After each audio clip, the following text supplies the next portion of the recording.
nervioso central. Crisia y sus compañeras van a exponer el tema.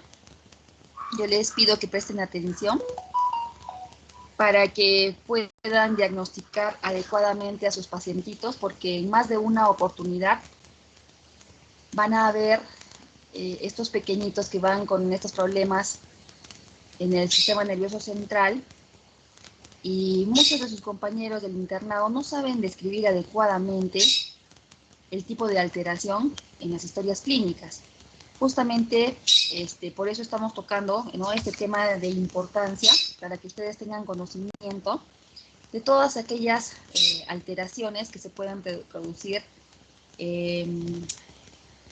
a nivel del sistema nervioso central, y puedan diagnosticarlo y referirlo oportunamente al neurocirujano de ser pertinente, ¿no? Incluso que tengan la intervención a nivel prenatal, para que el equipo multidisciplinario reciba a muchos de estos pequeñitos que necesitan una intervención oportuna, adecuada, en el momento del nacimiento, por ejemplo, ¿no? Entonces, Crisia, ¿tú vas a empezar a exponer? ¿O Laura? No, doctora, mi compañera Graciela.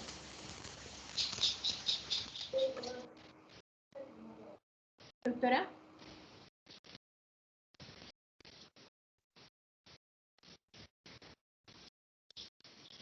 Un favor, entonces, creación de ustedes. Voy a poner primero, o yo soy Graciel, soy Crisia, y poner tal parte, ¿no? Yo soy Laura y voy a poner la siguiente parte y así, ¿no? Para yo ir viendo, porque como no la reconozco todavía la voz, ¿no? Y voy a estar viendo las diapositivas, entonces es bueno para su calificación. Primero se presentan, ¿no?, y luego comienzan la exposición. Luego termina, digamos, Crisia, y va a seguir Laura y dice, bueno, yo soy Laura, buenas tardes, y yo les voy a exponer la siguiente parte, ¿no? Entonces se van presentando para yo saber cómo los califican. ¿Ya? Listo, entonces inicio, por favor, porque ya estamos sobre la hora. Y un favor, de la clase por el WhatsApp, doctora, buenas me tardes. manda si es que hay alguno que está ¿Me escucha? ausente.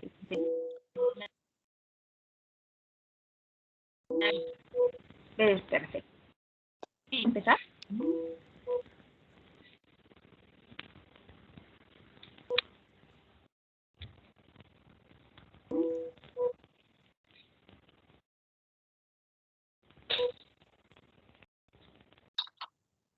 Sí, doctora, buenas tardes. Disculpe, ¿me escucha? Sí, ahora sí te puedo escuchar. Sí, soy Graciel Vargas y... Sí, soy Graciel Vargas y voy a dar inicio a la exposición. Yo voy a hacer un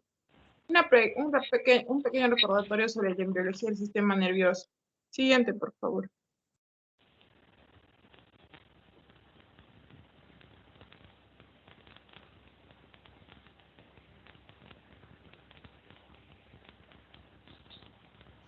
Primero vamos a ver de que las malformaciones congénitas craneoencefálicas van a ser un defecto anatómico, que es un defecto anatómico que se va a dar desde el nacimiento, evidente desde el nacimiento, y va a ser causado por una alteración en el desarrollo del embrión, que se va a dar durante la gestación. Para describir la formación del sistema nervioso, se van a describir diferentes etapas, como la gastrulación, la neuralización y el establecimiento de vesículas primarias y secundarias. La gastrulación y la diferenciación de células progenitoras neuronales. Durante la tercera semana de gestación, en los seres humanos, se va a presentar un evento importante que es denominado la gastrulación. Y aquí el embrión va a pasar de ser una estructura organizada de dos capas, de epiblasto y hipoblasto, a una formada por tres capas, que va a ser el ectodermo, mesodermo y endodermo. En esta etapa se va a presentar el primer indicio de formación del sistema nervioso, que va a ser el establecimiento de la placa neural. De esta placa, esta es una zona engrosada del ectodermo embrionario y va a dar lugar a la formación de los pliegues neurales, del tubo neural y de la cresta neural, y este proceso se va a conocer como la neuralización. La neuralización va a ser de dos formas: la primaria, que se va a dar en la parte anterior de la placa, y la secundaria, que se va a localizar en la parte más posterior de la placa. Y este proceso se va a dar entre los días 22 y 23 del desarrollo embrionario. En la neuralización primaria, las células de la placa neural van a proliferar y se van a elevar hasta convertirse en los pliegues neurales, los cuales se van a fusionar para formar el tubo neural. Y durante la secundaria, este tubo, que se formó inicialmente como un tubo, o sea, es un tubo, va a formar el tubo neural secundario. Y la neuralización segmenta el ectodermo en 3 grupos celulares que van a dar directamente al tubo neural, y va a ser conocido como el ectodermo neural o neuroectodermo, que va a cubrir a este tubo y que inicialmente se ubicará entre el ectodermo neural y el no neural. El tubo neural se va a cerrar a medida que los pliegues se van a encontrar en la línea media dorsal, y este cierre va a dar el desprendimiento y luego la migración de las células de la cresta neural. Y la fusión de los pliegues neurales y la formación del tubo neural se va a producir en dirección cráneo-caudal, y solamente van a quedar abiertos, hasta que solamente van a quedar abiertos 2 orificios pequeños en ambos extremos. El orificio anterior es el neuroporo anterior, que se va a cerrar en el día 25, y el orificio caudal, que se va a cerrar alrededor del día 27. Y el cierre de estos neuroporos va a coincidir con la aparición de la circulación vascular sanguínea, y las paredes del tubo neural van a aumentar de grosor para formar el encéfalo y la médula espinal. Siguiente, por favor. En esta imagen, que también es del desarrollo neuroembrionario, vamos a ver que, como ya indiqué, que a la tercera semana se va a dar la inducción neural a partir de la notocorda, y se va a dar de las 2 láminas de hipoblasto y epiblasto, se va a formar lo que es el ectodermo, ¿no? Que va a dar también la placa neural, y alrededor de la 4ª semana se va a dar la formación del tubo neuronal, junto con la cresta neuronal o neural y la formación del ectodermo lateral. Y hacia la 5ª semana se va a dar la vesiculación secundaria, que va a ser la segmentación del sistema nervioso central en los días 24 y 36. Siguiente, por favor.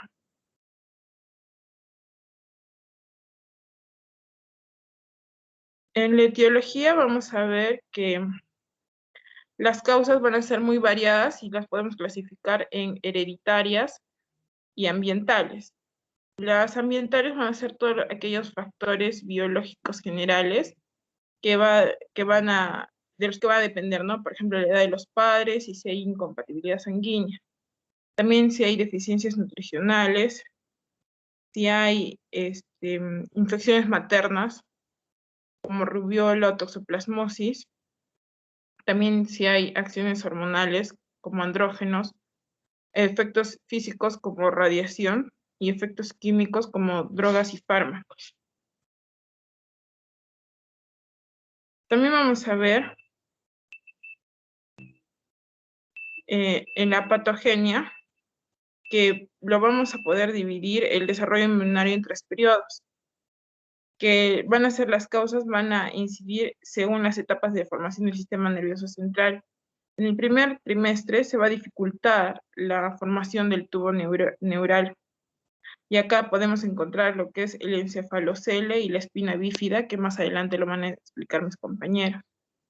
En el segundo trimestre, lo más importante va a ser las alteraciones en la proliferación y migración neuronal. Aquí podemos encontrar lo que es la microcefalia, agenesia del cuerpo calloso y la lisencefalia. En el tercer trimestre se va a dar la alteración en la organización neuronal y en el proceso de mielinización. Entonces acá podemos encontrar lo que es la hidranencefalia, la porencefalia y las hidrocefalias. Y esto va a ser de que a medida que que la noxa actúa más precozmente, la malformación va a ser más grave y también es más incompatible con la vida. Es importante recalcar que la incidencia de estas malformaciones congénitas es aproximadamente en un 2% de los nacimientos, y mientras que el porcentaje de malformaciones del sistema nervioso central es de 2,66 por mil, o sea, de cada 1000 niños, 3 pueden padecerlo. Eso sería todo por mi parte, doctor.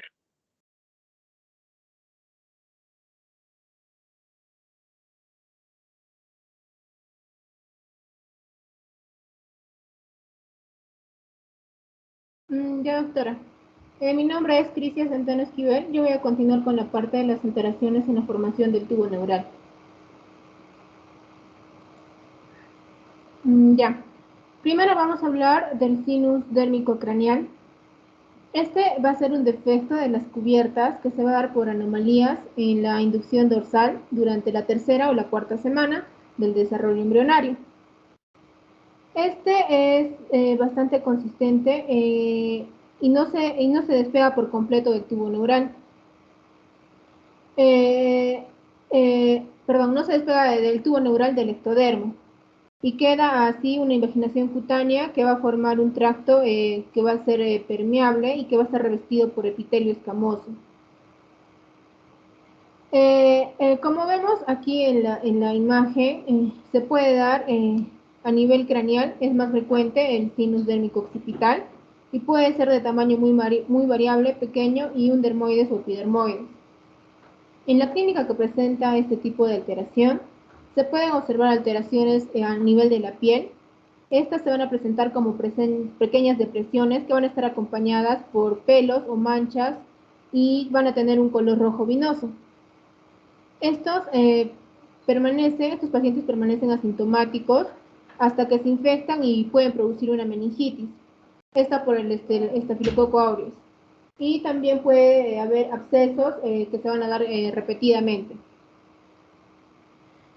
Para el diagnóstico vemos que lo primero que tenemos que hacer es explorar bien al niño en la región occipital y sobre todo si es un niño que presenta un cuadro de meningitis de causa desconocida, ¿no? Para eso nos ayudaría la tomografía y sobre todo una resonancia magnética que nos van a ayudar a completar el proceso así diagnóstico de estos pacientes. En el tratamiento, a nosotros realizamos una exéresis completa del tracto y del tumor de inclusión. Acá también se puede realizar una exéresis quirúrgica profiláctica en todos los casos para prevenir así las infecciones graves, ¿no? Como ya dije, podría producirse una meningitis. Ahora, la otra alteración del tubo neural tenemos el aneurisma circoideo, que va a ser una formación arteriovenosa cutánea que se va a visualizar a través de la piel.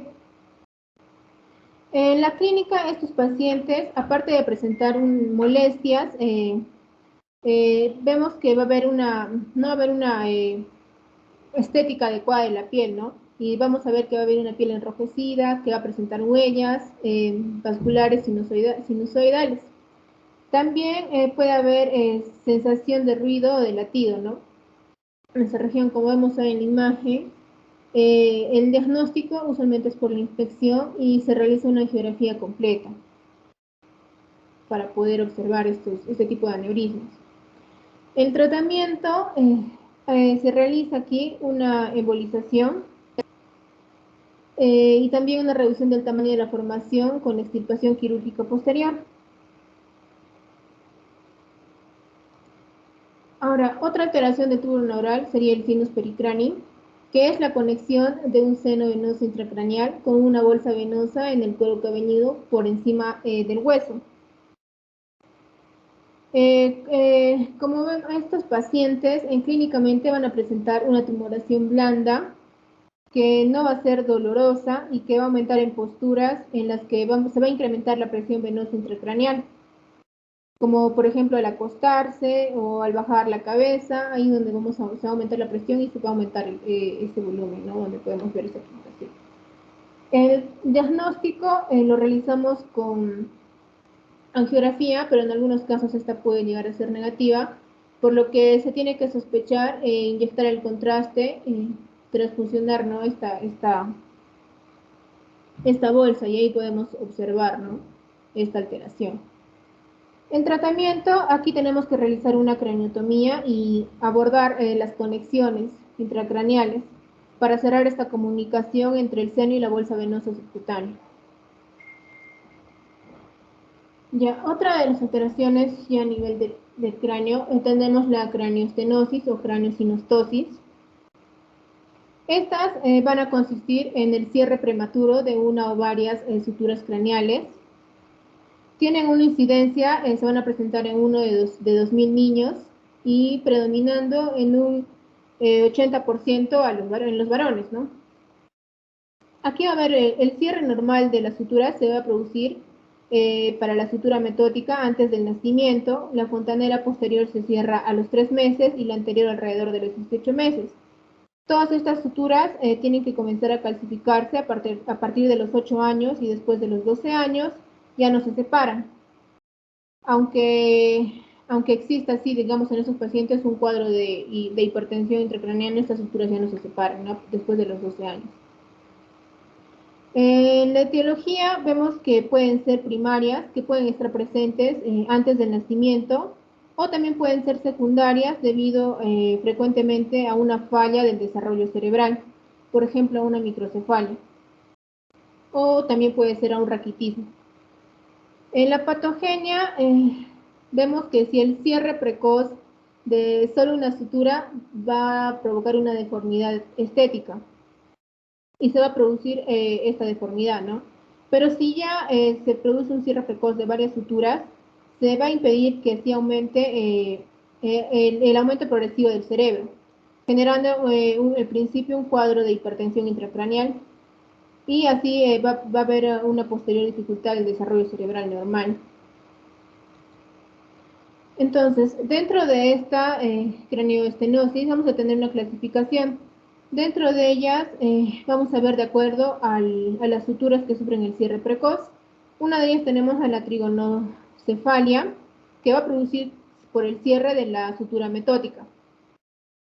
Estas generalmente suponen del 5 al 16% de todas las craneoestenosis, y los niños aquí tienen una frente estrecha y afilada.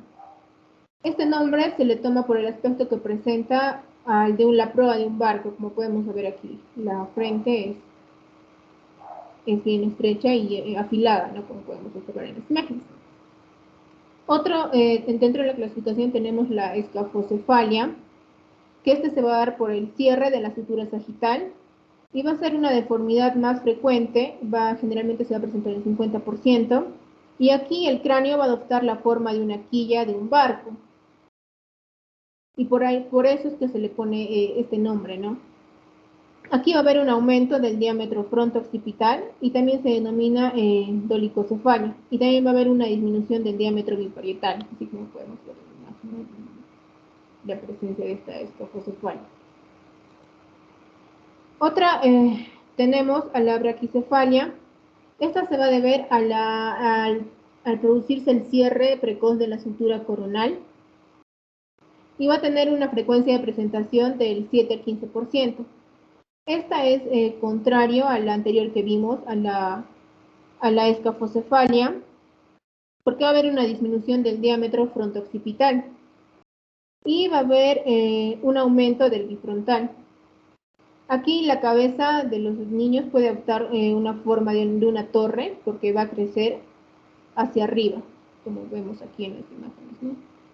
Ya cuando es normal, cuando ya es leve, moderado, y cuando es muy grave, ¿no? Otro, tenemos la oxicefalia. Aquí ya se va a dar por el cierre de varias suturas de la coronal y de la sagital.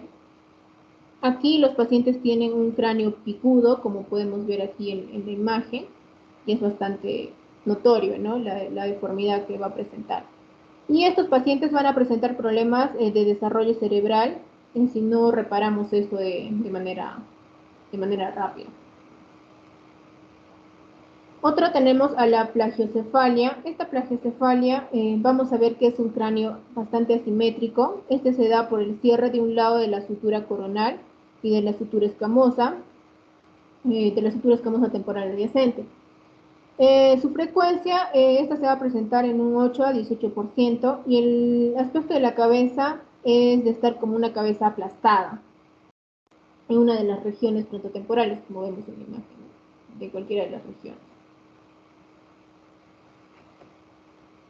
Ahora, el diagnóstico para realizar de todas estas craneosinostosis, vamos a ver que se realiza tras la inspección del recién nacido, ¿no?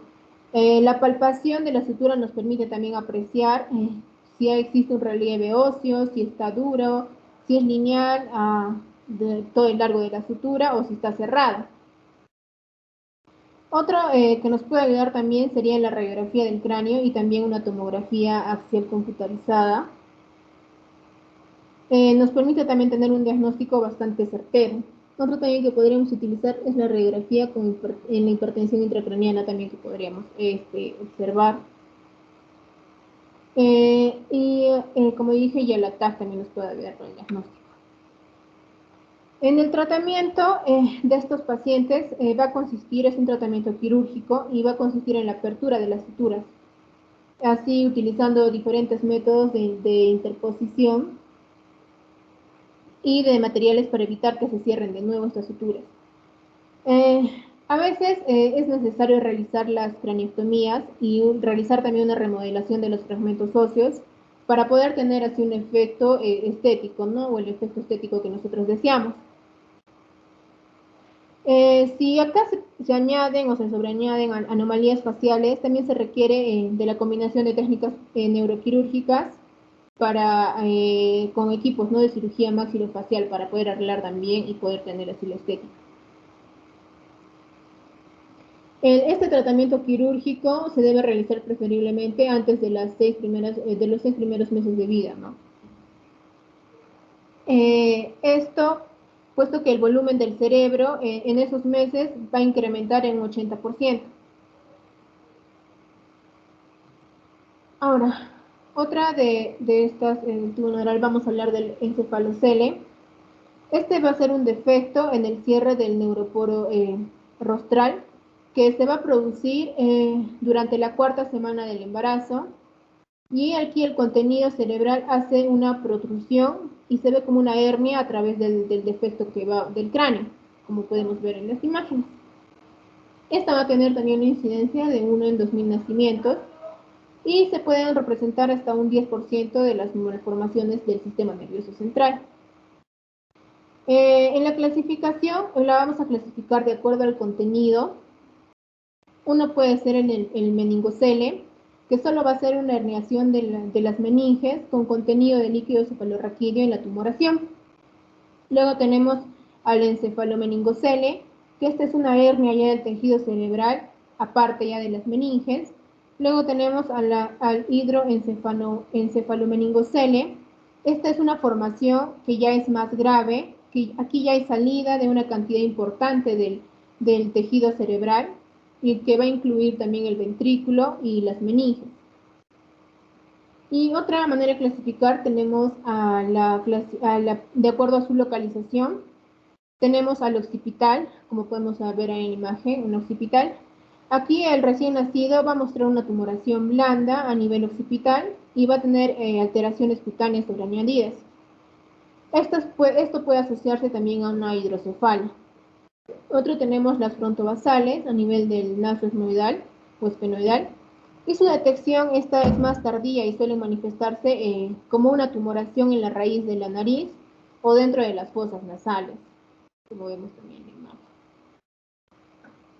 Para el diagnóstico, esto es con la exploración clínica.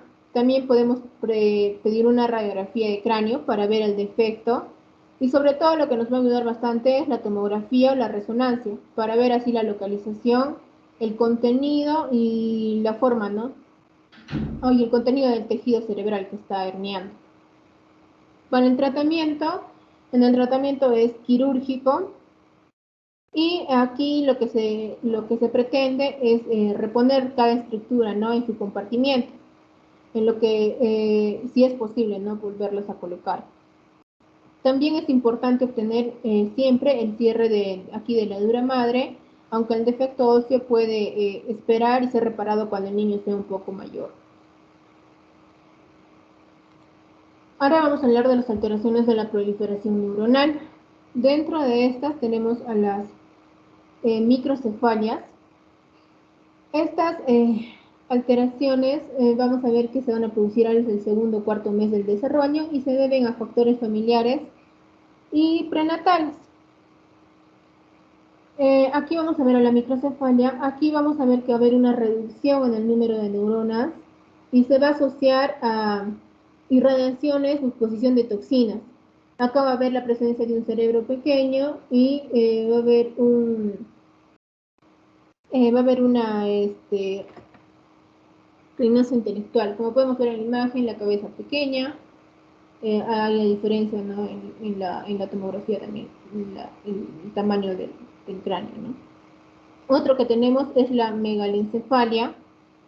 Aquí hay aumento en el número de neuronas y también aumento de uno de los hemisferios cerebrales.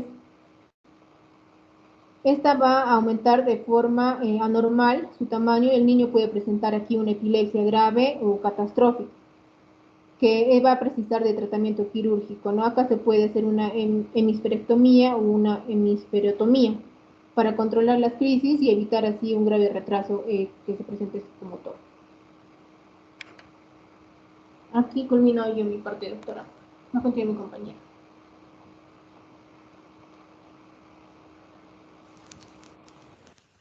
Gracias, Crisia. Ahora, ¿quién Eh, va? sí, doctora, ¿se me Edwin. escucha? Sí, sí, doctora, justamente. Yo voy Sí, a presentar justamente, ahora, Edwin. sí, doctora, mi nombre es Edwin Herrera. Yo voy a presentar ahora las alteraciones en lo que va a corresponder en este caso a la migración y vamos a ver otros también trastornos que van a ser las malformaciones raquimedulares, ¿no? Primero vamos a terminar con estas alteraciones de la migración y, bueno, tendremos lo que sería lo que es la licencefalia, ¿no? Pero primero vamos a ver que estas alteraciones de la migración, como ya explicó mi compañera al inicio, suceden entre lo que son las semanas 26 y 28, ¿no? Correspondientes más o menos alrededor de lo que es entre la cuarta semana de vida y consiste en el desarrollo anormal de como lo vemos en las imágenes, este patrón anormal en las circunvoluciones del manto cerebral. Y prácticamente lo que más va a caracterizar al paciente es que van a cursar con epilepsias, ¿no? Como ya hemos visto, y graves y fármaco resistentes, ¿no? La primera tenemos lo que es la licencefalia y la licencefalia, y esto, como vamos a ver, no se forman circunvoluciones cerebrales, ¿no? Se le denomina como agiria, ¿no? Que prácticamente no hay la presencia y el cerebro, como vemos en esta imagen, o sea, va a adoptar como un córtex cerebral plano. Luego tenemos la paquigiria, que prácticamente es como que es la presencia también en este caso de pocas circunvoluciones para poder distinguirlo de la licencefalia y que se tornan de manera como amplias y lisas. Como vemos, se forman estas circunvoluciones las restantes, pero son anormales y pues se adoptan también gruesas, y en las que va a haber un efecto en su configuración de estas capas, ¿no? Luego en esta imagen que les he traído también tenemos la esquizoencefalia, que prácticamente aquí vamos a ver que hay una alteración, ¿no? Hay como una hendidura anormal que une a los ventrículos y la corteza y que puede ser unio bilateral. Luego tenemos lo que netamente es la agenesia del cuerpo calloso. Y como vemos, vamos a ver que los axones que debían haber cruzado a través del cuerpo calloso se disponen, ¿no? En una prácticamente forma como haces longitudinales y en la cara interna de estos hemisferios. Aparte que también el sistema ventricular, como observamos en la imagen, puede estar dilatado y a veces puede haber quistes interhemisféricos, ¿no? Luego también, y obviamente sabemos que son las causas comunes, ¿no?, de convulsiones en el neonato y pueden asociarse no solamente a otras malformaciones, ¿no? Tenemos también las heterotropías cerebrales, que generalmente hay una migración neuronal deficiente y la acumulación, bueno, hay una migración neuronal deficiente y una acumulación de neuronas aberrantes, ¿no? Y de cualquier punto entre lo que podría ser en el epéndimo ventricular y la corteza cerebral. La forma más comúnmente reportada, como vemos en la imagen, es, por ejemplo, la heterotopía nodular periventricular, ¿no? Con la afectación a nivel de los ventrículos.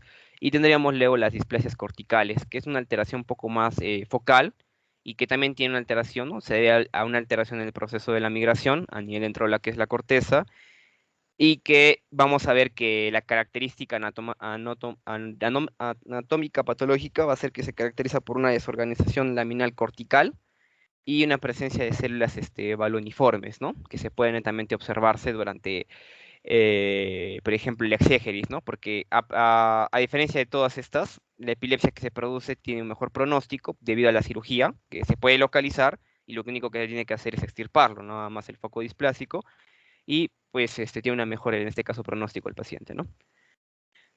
Ahora vamos a ver lo que van a ser las malformaciones raquimedulares. Esta clasificación prácticamente lo vamos a clasificar en dos, también que van a ser a nivel, qué afectaciones va a haber a nivel cráneo cervical y lumbosacro. Yo voy a encargarme de lo que va a ser cráneo cervical y mi compañera ya posteriormente será el lumbosacro, ¿no? Y podemos ver que va a haber afectaciones desde, vamos a hablar desde las anomalías óseas y las anomalías del sistema nervioso central, ¿no? Vamos a ver ahora en este caso, las anomalías de lo que netamente es a nivel cráneo cervical. Vamos a ver lo que es la plativacía, que en sí, ¿qué consiste? Es un aplanamiento de la base del cráneo, con una apertura que ha aumentado. Y esta apertura anómala lo podemos dominar llamado el ángulo basal o MACRAE, como podemos ver en la primera imagen de arriba, ¿no? Y que este ángulo forma es una intersección entre dos líneas dibujadas, como podemos ver en la imagen, sobre la base del cráneo. Generalmente esta apertura es normal, ¿no? Y generalmente tiene un ángulo de 120 a 145. Y ya consideramos que existe una plativacía que cuando generalmente en este ángulo se considera es mayor, ¿no? En estas medidas, ¿no? Por ejemplo, mayor a 140. En sí no tiene una repercusión prácticamente o afectación a nivel del encéfalo y a veces también recomiendan que no requieren tratamiento, pero lo importante de aquí la plativacía y en algunas malformaciones que vamos a ver es de que van a indicar indirectamente que hay la presencia de otras malformaciones del sistema nervioso central, por lo cual es importante también reconocerlas, ¿no? Y por lo tanto en el diagnóstico, como vamos a ver muchas de las malformaciones, a menos óseas, con una simple radiografía de cráneo ya lo podemos netamente diagnosticar, ¿no? Sin realizar algunos tipos de pruebas invasivas. Aunque también podemos utilizar otras, ¿no? Pero generalmente es lo más recurrente una radiografía de cráneo.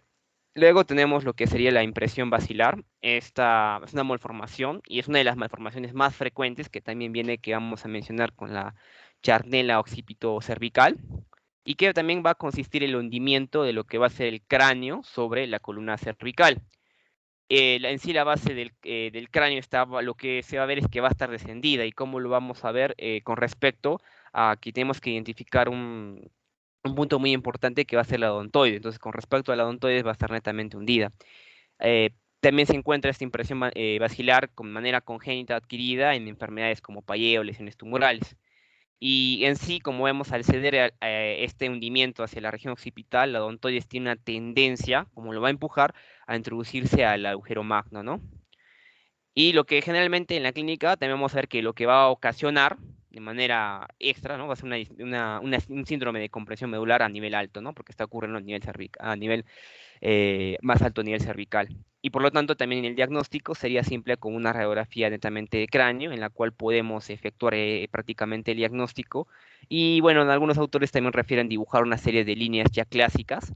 Por ejemplo, podemos ver la que ya hemos visto, la del ángulo McRae, tenemos la de Chamberlain, también tenemos la de MacGregor, que generalmente son líneas que, por ejemplo, el de Chamberlain es que van a trazarlos desde el paladar duro hacia el borde posterior de lo que va a ser el agujero occipital. El MacGregor también lo realiza de esa manera. También hay una bimastoidea y una bidigástrica. La bidigástrica podría ser importante ya que al igual podemos medir una proyección entre a nivel anterior y posterior del cráneo, y esto apuntaría si también hay si sobrepaso y una afectación, en este caso a nivel de lo que sería la mastoides, y podría una impresión también de una afectación basilar severa, ¿no?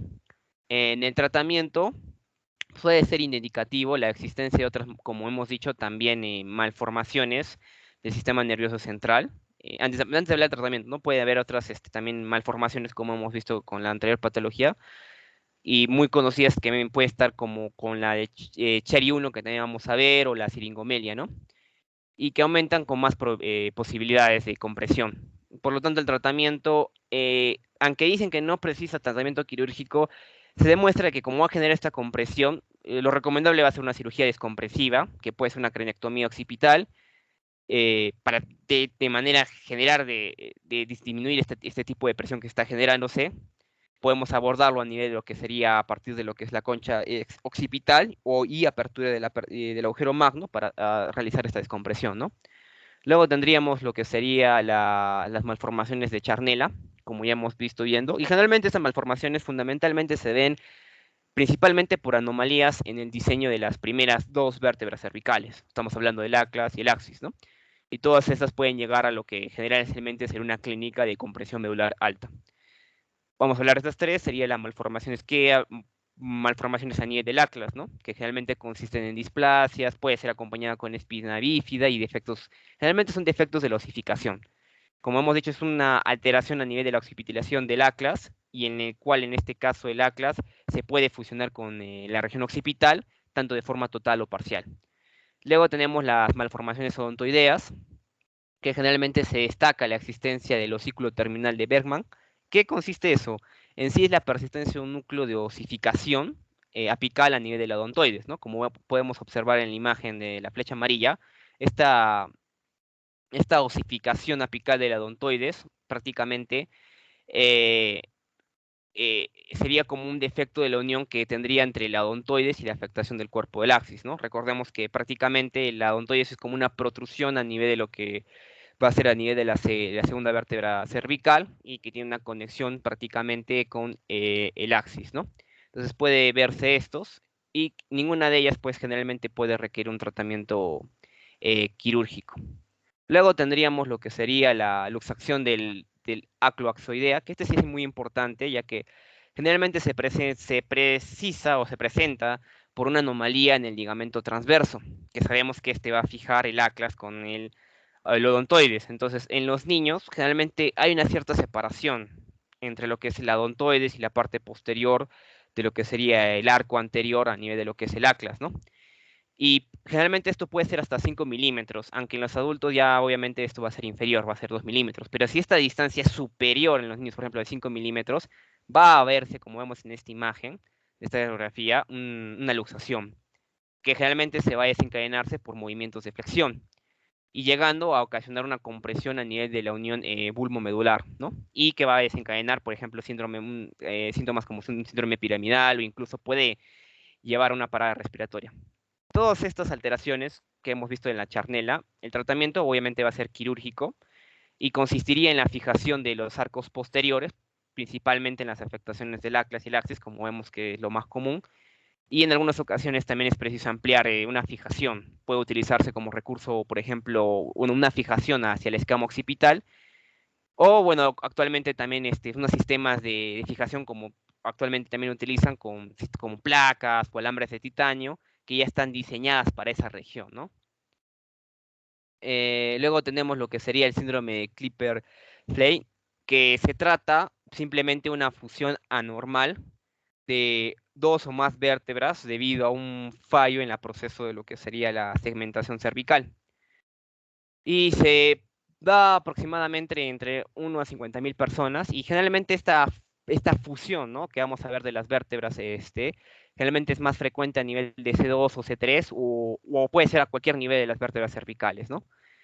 No es muy común que se dé a nivel del torácico lumbar, pero también puede darse. Y la clínica consistiría que el paciente se le va a dar como una apariencia de un cuello corto, ¿no? Y va a dar un inicio precoz de síntomas que van a ser, en este caso, una espondiloartrosis cervical. ¿Qué consistiría en esto? El paciente va a referir un dolor, una radiculopatía o una mielopatía, ¿no? Ya que tenemos una imagen, ¿no?, del síndrome con una función de estas vértebras a nivel de lo que podemos ver la radiografía a nivel de C5, C6, y igual netamente aquí en esta imagen, ¿no? De último, bueno, entre ya la penúltima anomalía, podríamos ver la de Arnold-Chiari, que consistiría en una elongación e introducción del cerebelo, como podemos observar, ¿no? O sea, a nivel de lo que serían las amígdalas cerebelosas, a nivel de lo que sería o a nivel del agujero magno o a nivel del canal vertebral. En sí, en Chari pues, se ve que hay una clasificación que van hasta 4. El del tipo 1 generalmente, como vamos a ver, es la clásica, que solamente van a estar descendidas las amígdalas cerebelosas. La 2, que es más común en los niños, estas amígdalas, aparte de haber el compromiso de estas, también puede haber también en la parte inferior a nivel de la dermis, incluso también una afectación a nivel del cuarto ventrículo, y pueden asociarse también a una espina bífida o una hidrocefalia en los niños, ¿no?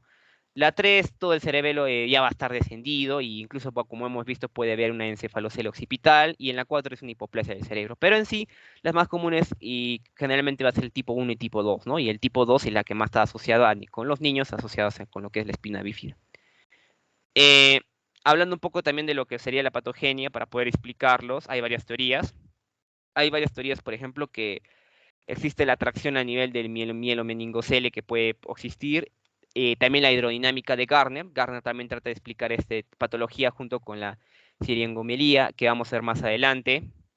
En este caso, Gardner, para que se dé lo que es del tipo, el Arnold-Chiari, lo explica que hay un retraso en la apertura de los agujeros de Luiska y Magendie, y hace que, como hay este atraso, puede incrementar un incremento de presión del líquido cefalorraquídeo, y hace que al final puede desplazar el cerebelo hacia el canal vertebral, ¿no?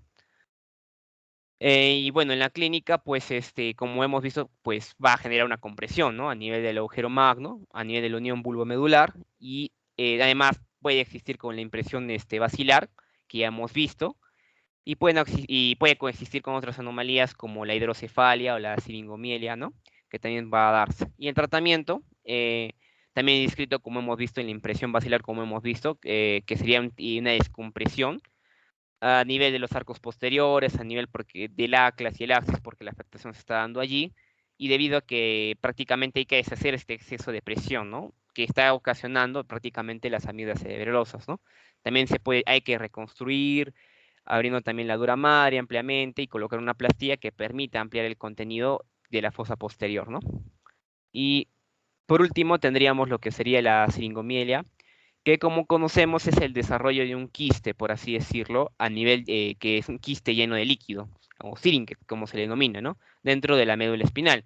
¿Y qué hace este quiste al final que va a ocasionar en los niños a manera que nace una dilatación congénita a nivel del canal ependimario? Eh, y mayor frecuentemente se va a presentar en las regiones netamente cervicales y luego dorsales, pero principalmente va a ser a nivel de las regiones cervicales. En la patogenia, como mencionan, hay varias teorías. Hay como 4 teorías, una teoría disráfica, clásica y también la hidronémica de Gardner. Hay una teoría también de Williams y una teoría de Virchow-Robin. Vamos, a dos simples que sí se pueden entender es la teoría de disráfica y la teoría de Gardner que explicaré. La de disráfica clásica es que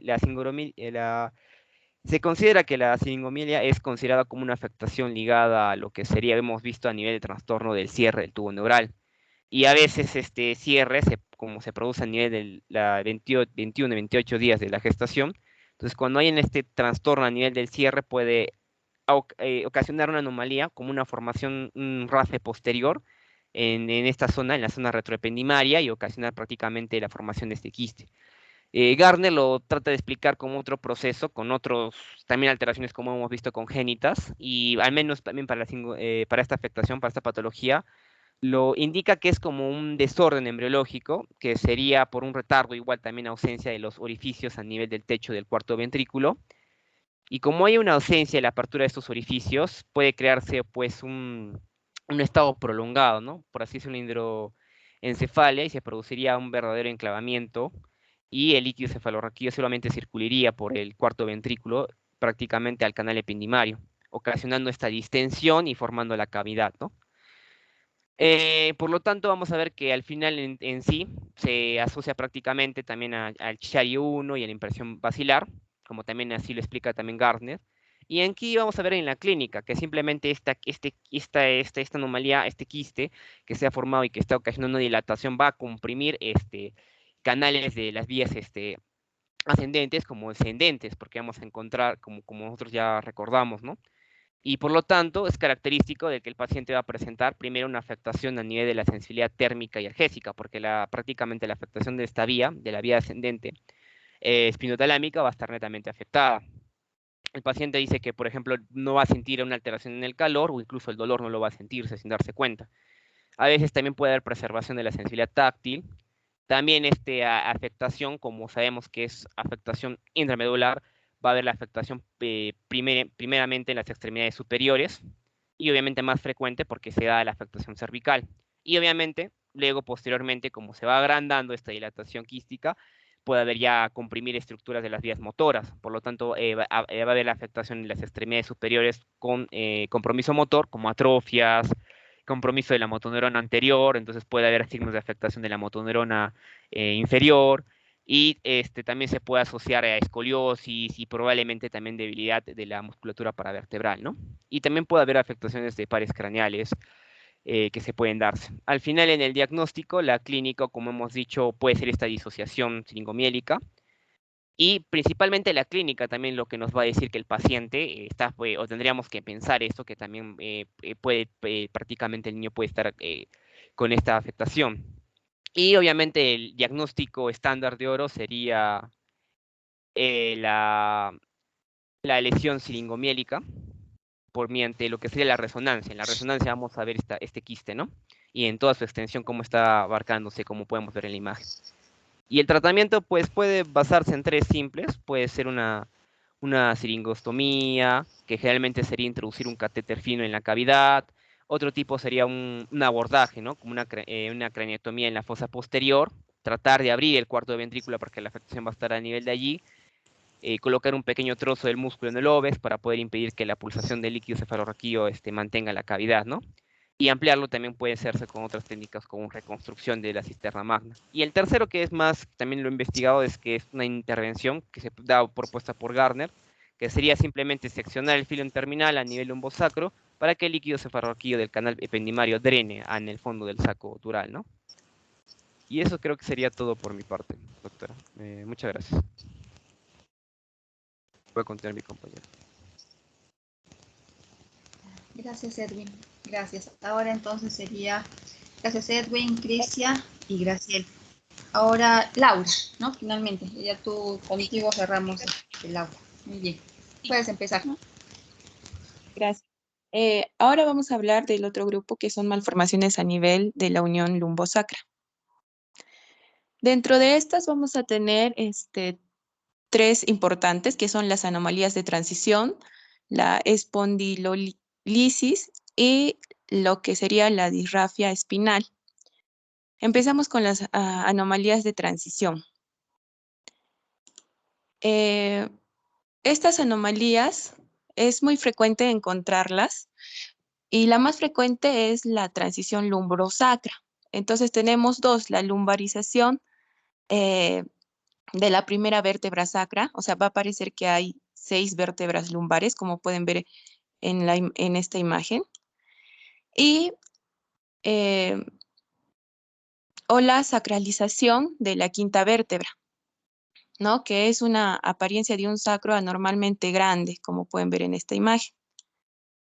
Estas anomalías no tienen gran significancia clínica, no se pueden considerar como variantes de la normalidad, pero en ocasiones estas anomalías nos van a provocar alteraciones dinámicas que van a repercutir en la funcionalidad del disco intervertebral y también pueden causar o ocasionar degeneraciones precoces e incluso una herniación.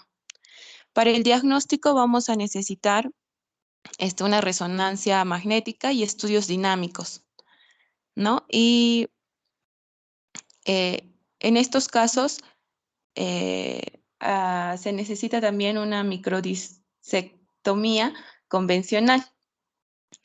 Y también podríamos plantear fijar ambas vértebras inestables con sistemas de tornillos transpediculares. La siguiente sería la espondilolisis y la espondilolistesis. Estos son, es un defecto de osificación de las partes articulares de una vértebra, a lo que llamamos espondilolisis, como pueden ver en esta imagen. Esta solución de continuidad bilateral en el arco vertebral va a provocar la incapacidad de fijar una vértebra sobre la otra, lo que va a ocasionar un desplazamiento hacia adelante del cuerpo vertebral superior sobre el inferior, y a eso se le llama espondilolistesis, como pueden ver en esta imagen. Dentro de la localización más frecuente va a ser la L4 a L5 o L5 y S1. Hay 4 grados dependiendo del porcentaje de la distancia anteroposterior que va a presentar del cuerpo vertebral. Estos son 25, 50, 70 y 100%. Dentro de la clínica tenemos que se va a presentar con un dolor lumbar y posteriormente va a aparecer una radiculopatía. Después también se puede producir una estenosis del canal, lo que va a provocar una compresión de la cola de caballo, de la médula, y por lo tanto una claudicación intermitente al caminar, y nos puede llevar a una paraparesia progresiva. Dentro del diagnóstico es radiológico. Tenemos que pedir una radiografía lateral donde se va a apreciar la listesis y una radiografía oblicua, ¿no? Que nos va a confirmar la lisis. Y también podemos pedir lo que sería una tomografía y una resonancia. En el tratamiento tenemos que realizar una descompresión posterior, lo que llamamos una laminectomía. Y después, posteriormente, vamos a tener que fijar mediante tornillos pediculares, completando así la artrodesis con huesos de la cresta ilíaca del propio paciente. Después tenemos la disrafia espinal. La disrafia implica un defecto de fusión del tubo neural y de las estructuras cutáneas, musculares y óseas que están adyacentes a este. Generalmente lo conocemos como espina bífida. Y aquí vamos a tener 3 procesos, o esta disrafia engloba 3 procesos, que es la espina bífida abierta, la espina bífida oculta sintomática y la espina bífida oculta asintomática. Dentro de la espina bífida abierta vamos a tener, que es también denominada espina bífida quística o mielodisplásica. Se caracteriza porque va a haber un defecto en el cierre de la piel, del arco posterior vertebral y de la médula. Entonces se va a clasificar en la primera, que es mielocele o mielosquisis, que es donde, como pueden ver en la imagen superior izquierda, que va a haber, la placa neural está abierta y expuesta, el líquido cefalorraquídeo va a salir espontáneamente y por lo tanto va a haber un déficit neurológico completo por debajo de la lesión. El fallo en el cierre sucede antes del día 28 de la gestación. Luego tenemos el meningocele. Aquí solo hay falta del cierre del arco posterior vertebral, como podemos ver acá en la imagen. Y esto se llama raquisquisis. El líquido cefalorraquídeo va a estar recubierto por dura madre y por la piel. Entonces, y también va a haber la comunicación con el espacio subaracnoideo se mantiene. La médula en estos casos no va a presentar alteraciones, como podemos ver acá en la imagen. Y por lo tanto, la lesión neurológica va a ser mínima, pero sí va a existir. Luego tenemos la mielomeningocele, que es donde el tubo neural casi está cerrado, pero hay una zona quística epitelizada con comunicación al espacio subaracnoideo. Acá no sale el líquido cefalorraquídeo y se produce una alteración neurológica menor por debajo de la lesión.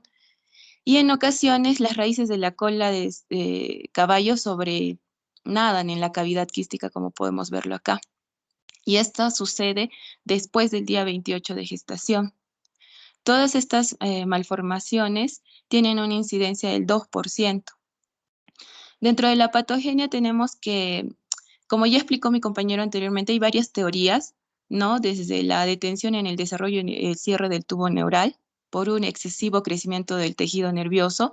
Y también tenemos la teoría hidrodinámica de Gärtner, que es que una vez cerrado el tubo neural se vuelve a abrir porque la presión y el acúmulo de líquido cefalorraquídeo en el canal ependimario van a hacer que ésta vuelva a abrirse. Dentro de la clínica tenemos, obviamente esta malformación es visible al momento del nacimiento y va a depender de la altura donde se localice para el tipo de afectación que pueda tener. Los recién nacidos generalmente van a tener una lesión motora y sensitiva, que va a ser más o menos completa en las extremidades inferiores y también puede presentar alteración del esfínter vesical y anal. Dentro del diagnóstico se puede llevar a cabo intraútero, o sea, cuando está durante la gestación en el embarazo, midiendo la alfa-fetoproteína del suero de la madre o en el líquido en el líquido amniótico. Y también se puede detectar con ecografía o resonancia magnética. En el recién nacido es necesario una exploración neurológica exhaustiva y también nos puede ayudar la radiografía y la resonancia magnética. Para el tratamiento tenemos la reparación quirúrgica, ¿no? Reconstituyendo los planos de la dura madre, el músculo y piel de acuerdo a la lesión o a la afectación, evitando la salida de líquido cefalorraquídeo y cuidando de no lesionar la placa neural. Pero tenemos que entender que después de que se da la reparación, es muy frecuente que el niño desarrolle hidrocefalia. Entonces, a estos niños los tiene que manejar un equipo multidisciplinario, ¿no? Que incluya especialistas en lo que es rehabilitación, urología, el ortopedista y hasta psicología.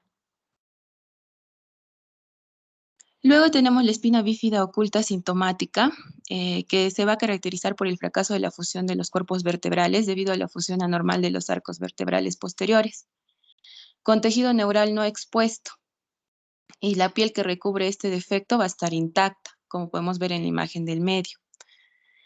Pero esta espina bífida oculta puede estar acompañada de alteraciones más complejas. Entre las que vamos a hablar está el sinus dérmico, que es muy similar a la que ya habló mi compañera hace un momento, ¿no? La que se presenta a nivel occipital. Entonces tenemos que explorar la región lumbosacra, porque puede tener también, se presenta con anomalías cutáneas asociadas pueden ser hemangiomas infantiles lumbosacros, hoyuelos o fosas sacrococcígeas. También tenemos el lipoma lumbosacro, que está en la segunda imagen de la derecha, como podemos ver acá, que este lipoma puede llegar a envolver las raíces de la cola de caballo y es difícil su extirpación. También tenemos el teratoma sacro, que es ya una lesión maligna e invasiva que va a requerir ya intervenciones quirúrgicas muy agresivas. Luego tenemos el meningocele sacro anterior, que puede llegar a comprimir órganos pélvicos, como pueden ver en la tercera imagen. Es el meningocele sacro anterior. También tenemos el quiste neuroentérico, también a nivel sacro anterior por persistencia de la comunicación del tubo neural. También tenemos el meningocele oculto intrasacro, que es difícil de distinguir del quiste. Tenemos el síndrome de médula anclada, ¿no? Que es un fallo en el extremo caudal de la médula, que el filum terminal es más corto y que queda anclado, como podemos ver en la imagen izquierda inferior, ¿no? Está como que pegado en esta imagen.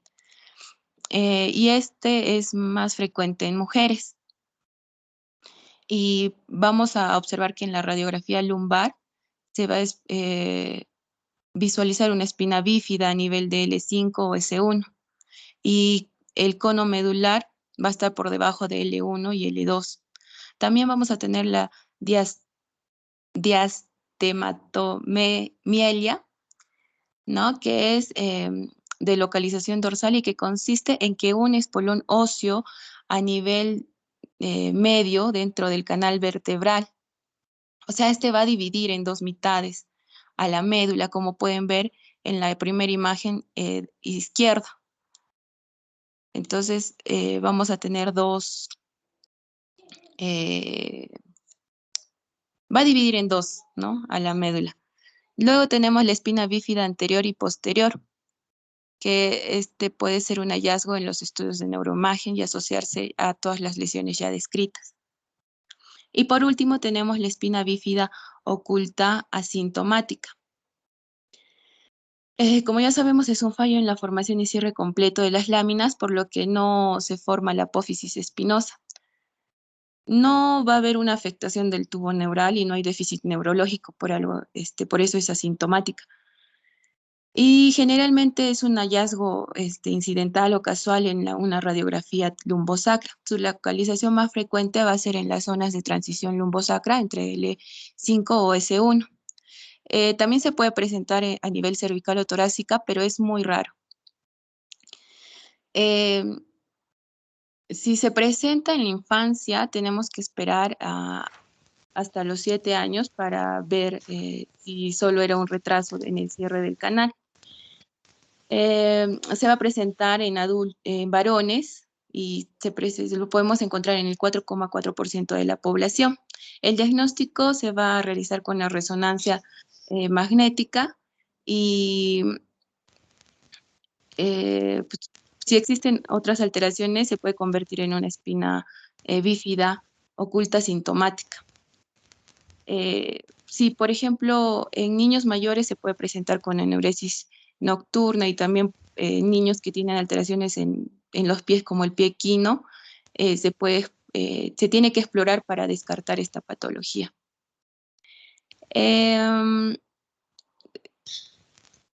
Esto sería todo, doctora. Acá está nuestra bibliografía y gracias. Perfecto, ¿me pueden escuchar? Sí, Laura. Bueno, ¿me pueden escuchar, por favor? Laura, ¿me pueden escuchar? Sí, me escucho, doctora. ¿Laura? Sí, se les escucha, doctora. Bueno, ahora doctor Paz.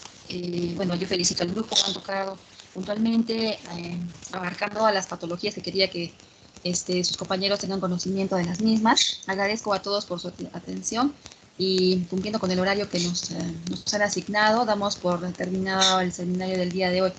Cualquier pregunta, por favor, si pudieran hacerla llegar a Anita, con mucho gusto le respondemos. Muchas gracias, chicos, por su atención. Hasta la próxima oportunidad. Gracias.